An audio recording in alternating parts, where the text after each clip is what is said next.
President Rosenberg, thanks for sitting down with us pleasure. here. Just before we start, what salutation do you prefer? Do you prefer Mr. President? Brian is fine. Bryro, PBR, Bry Guy, Broberg, Rosie O'Brien, Bergie, like Fergie, or just, you said just Brian? Brian is fine. Brian's good. Yeah. Alright, so we'll go with Brian. Okay. So your bracket's not perfect, I take It is not perfect, no. Now, I know you have extensive scholarship around Charles Dickens. Mm-hmm. Would you say you had great expectations for your bracket? No, I do this every year with my son, and he beats me every year. So I didn't expect this year to be any different. Yeah. So did you have any help with your bracket, or did you do it by yourself? Completely on my own. Alright, you promise? I promise, absolutely. Okay. And how's your son doing compared to you right now? I know that he did a little bit better than me in the first round. I actually did pretty well in the first round. Okay. My first round I was 27-5. The one upset in the first round that I called was the Harvard upset. Okay. What made you pick Harvard? Just kind of a gut feeling. Every year it seems like there's some team like Harvard. Sometimes it's an Ivy League team that pulls off an upset. Right. So I just had a feeling. I didn't think they'd go any further, but I had a feeling in the first round. Yeah. Yeah, let's get into the bracket a little bit here. You didn't get the Duke game, you didn't get the Ohio State game. Nope.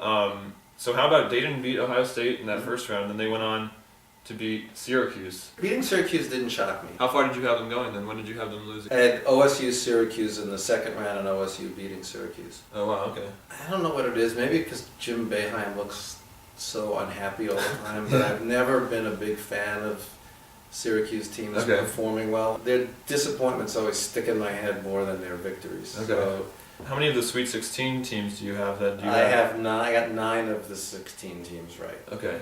Did you get Stanford in there over Kansas? No, I had Kansas.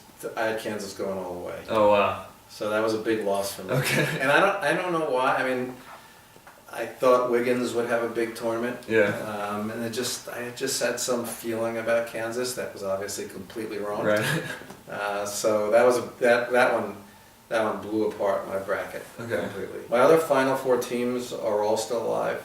I have MSU left, Michigan State, Arizona, and Louisville. So which of those three are you most confident I'm gonna go with Arizona. Yeah. Just because I think, as I look at the teams that are left in their bracket, I think Wisconsin's the toughest, but I don't see Wisconsin beating Arizona. Okay. We're going to do a little game here. I'm going to test to see how well you know your mascots for some of these schools. I don't know them at all. So we have some easier ones, and then we'll see if you happen to... Alright. So Duke... I know Mac the Scott. Yeah, exactly. That was the last one I had, actually. So Duke. Well, Blue Devils. Blue Devils. Gonzaga. Don't know it. It's a very common mascot. Bulldog. Yes. Wichita State. Shockers. Shockers. Okay, now these two are really tough, but I thought maybe for some reason your home state, Albany. I don't know Albany. The Great Danes. I would never have gotten that. And then Stephen F. Austin. Texas. Is it related to Texas? I don't think it is, which is part of why I was surprised, but I could be wrong. They're the Lumberjacks. Really? So I would never have guessed that. Right. And then I had Macalester, but you jumped I me know up Mac on the that. Scott. I've worn it. Yeah. Which pick are you most confident in to make the Elite Eight? I would say probably Florida. Okay. I mean, it's a tough game with UCLA. Florida over UCLA, though. Yeah, but I think Florida is a really good, tough team. I like Michigan. Yeah. To get through. These things aren't always rational. They're always schools that I grew up liking, Right. and then schools that I grew up hating. Yeah. I grew up in New York as a fan of the Big East. I tend to root for Georgetown, tend to root for Villanova, and then there are others that I love when Duke loses. Yeah.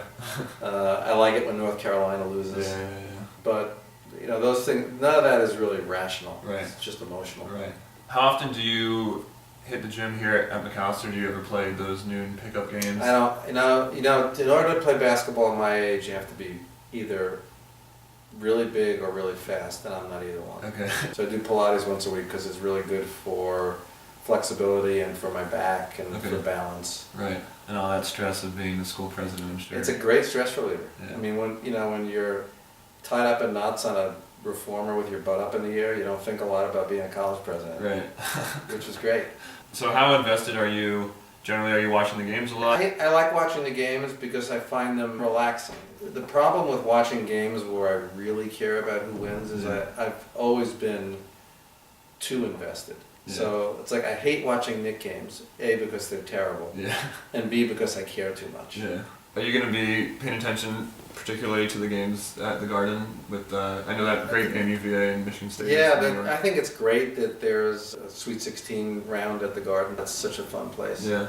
And I have to ask, because that's what everyone always talks about, what are your thoughts on the weather right now? It sucks. Yeah. I hate it. Between Minnesota and Wisconsin, I think this is my 16th winter, and this is the worst one. But we had a bad one last year and a bad one this year, so I feel like we're due for a good season at some point. All right, well, thank you. My pleasure. It was great having you here.